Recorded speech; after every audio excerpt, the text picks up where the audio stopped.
George Russell berhasil menangkan balapan GP Kanada yang berlangsung dini hari tadi. Setelah meraih back-to-back pole position di Montreal, Russell akhirnya eksekusi balapan dengan sangat baik untuk mengkoleksi kemenangan keempatnya di F1. Start dari pole, Russell lakukan start bagus untuk amankan posisinya dari Max Verstappen.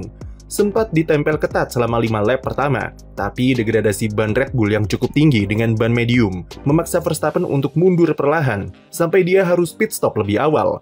Strategi agresif Red Bull yang pit stop cepat berhasil dicegah oleh Mercedes dengan merespon langsung untuk berikan ban baru kepada Russell. Meski beberapa kali coba dikejar oleh Verstappen, namun konsistensi serta manajemen balapan dari Russell memang harus diacungi jempol selama balapan kemarin. Ia tahu kapan harus bermain konservatif, terutama ketika menghadapi trafik, dan tahu kapan harus push ketika ia harus menyalip Charles Leclerc, misalnya untuk bisa amankan jarak dari kejaran Verstappen.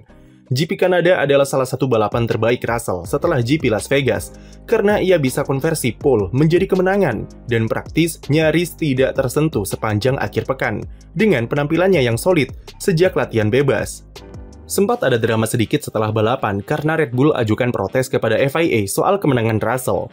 Mereka memprotes cara Russell mengemudikan mobil saat periode safety car, yaitu ketika dia diduga dengan sengaja melakukan brake check dan membuat Verstappen terkejut, seolah-olah menyalipnya di kondisi safety car. Lalu kedua, Russell diduga melambatkan mobil dan jaraknya dengan safety car terlalu jauh atau lebih dari 10 panjang mobil. Sampai skrip ini ditulis, diyakini kalau Red Bull mencabut protes mereka karena beberapa alasan, terutama untuk kasus jarak dengan safety car yang terlalu jauh. Diketahui kalau Russell berusaha mengikuti waktu delta yellow flag yang muncul di layar dash setirnya. Waktu delta itu membuat Russell harus lambatkan laju mobil, dan dampaknya adalah jarak dengan safety car menjadi terlalu jauh. FIA menilai itu sebagai faktor mitigasi, dan Russell sudah melakukan hal yang benar untuk mematuhi waktu delta tersebut. Status kemenangan Russell setidaknya bisa dipastikan aman, karena Christian Horner di sosial medianya sudah memposting ucapan selamat untuk podium runner-up Max Verstappen. Dengan performa Mercedes yang kembali membaik, itu juga berikan kesempatan bagi Kimi Antonelli untuk melanjutkan performa impresifnya setelah sama sekali tidak meraih poin sepanjang triple header kemarin. Antonelli akhirnya meraih podium perdananya di F1 pada musim debutnya bersama Mercedes di GP Kanada. Dengan usia yang masih 18 tahun, 9 bulan, dan 22 hari, Antonelli jadi pembalap termuda ketiga yang bisa cetak podium di F1. Manuvernya kepada Oscar Piastri di lap pembuka dengan memanfaatkan sisi dalam di tikungan ketiga merupakan kunci yang membawanya menghuni posisi ketiga. Selain itu, Antonelli menunjukkan perkembangan pesat dari caranya hadapi tekanan di akhir balapan ketika ia harus bertahan dari kejaran Oscar Piastri.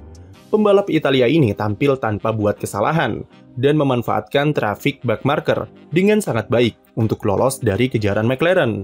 Performa Mercedes yang cukup bagus di Kanada kemarin dengan double podium pertamanya musim ini membuat mereka kembali merebut posisi kedua di klasemen konstruktor yang sempat dihuni oleh Ferrari.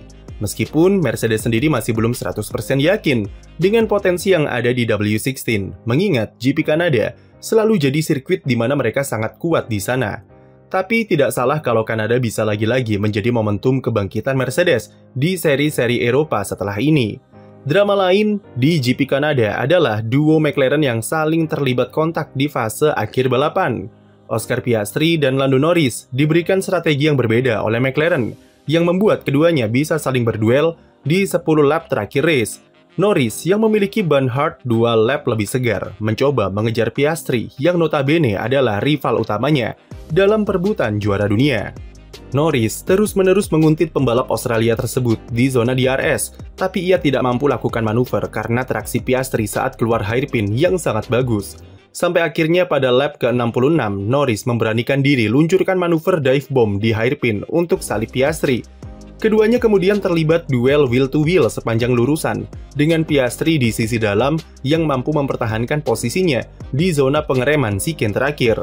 Norris yang memiliki traksi lebih bagus mencoba mengejarnya di lurusan berikutnya.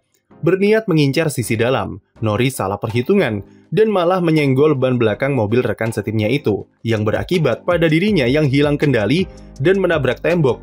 Suspensi depan kiri Norris alami kerusakan, dan seketika ia harus DNF serta memicu safety car keluar. Pembalap Inggris tersebut mengakui kesalahannya di radio. karena salah perhitungan dengan memaksakan diri ambil sisi dalam dan menyenggol ban belakang Piastri. Norris juga langsung meminta maaf kepada rekan setimnya itu setelah balapan, serta meminta maaf kepada McLaren karena gagal raih poin maksimal. Kesalahannya jelas merugikan tim, karena dengan kecepatan McLaren yang kencang di akhir balapan, mereka berpotensi untuk meraih podium ketiga dari Antonelli, dan kesempatan itu buyar karena ulah Norris. Kesalahan ini juga membuat Norris merugi sendiri karena pulang dengan tangan hampa dan jaraknya dengan Piastri di klasemen melebar jadi 22 poin. Secara keseluruhan GP Kanada memang bukan akhir pekan yang bagus bagi McLaren, karena untuk pertama kalinya musim ini mereka absen dari perayaan podium. Kondisi trek yang didominasi oleh tikungan panjang memang kurang begitu disukai oleh MCL39. Bahkan meskipun balapan kemarin didominasi oleh permainan manajemen ban. Meskipun McLaren keluarkan beberapa upgrade seperti sayap depan, suspensi, dan sayap belakang, tapi upgrade tersebut sifatnya masih uji coba, di mana hanya Norris yang memutuskan memakai komponen baru, itu pun hanya suspensi depannya saja. Setidaknya balapan kemarin menunjukkan kalau McLaren masih memiliki titik lemah, yaitu ketika mereka berhadapan dengan sirkuit bertikungan panjang, low grip, dan memaksa 2 kali pit stop dengan kompon ban yang sangat lunak. Beralih ke tim lain, ada Ferrari yang kembali jalani balapan kurang impresif.